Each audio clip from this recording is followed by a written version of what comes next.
সবাই জানে কি জিনিসটা করতে হবে, কি জিনিস করতে হবে নাকি। দেখেন আপনার টিমকে নিয়ে কিন্তু অনেক নেগেটিভ কথা বলা হয়েছে।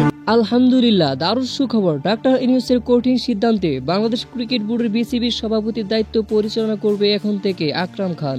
দর্শক, বিস্তারিত জানুন পুরো প্রতিবেদনে। অন্তর্ভুক্তকালীন সরকারের প্রধান হিসেবে শপথ নিয়েছেন ডক্টর ইউনূস এবং এই দায়িত্ব নিয়ে দেশের বেশ কিছু বিভিন্ন বিষয়ে পরিবর্তনের ঘোষণা দেন। তিনি বলেন, ক্রিকেটের দুর্নীতি মুক্ত করতে চাই, আর তাই বর্তমানে আপাতত পাপনের পদে থেকে অন্তর্ভুক্তকালীন বাংলাদেশ ক্রিকেট বোর্ডের সভাপতি হিসেবে কাজ করবে আকরাম খান। কারণ তিনি এর আগে বিসিবিতে কাজ করেছেন এবং তার এই বিষয়ে অভিজ্ঞতা আছে এবং সে একজন সফলতম অধিনায়ক। এছাড়াও ক্রিকেট পরিচালক হিসেবে তার সঙ্গে অন্য কাউকে তুলনা করা যায় না, আর সেজন্য নতুন অন্য কাউকে না, সৎযোগ্য আকরাম খানই এখন থেকে বাংলাদেশ ক্রিকেট বোর্ড পরিচালনা করবে।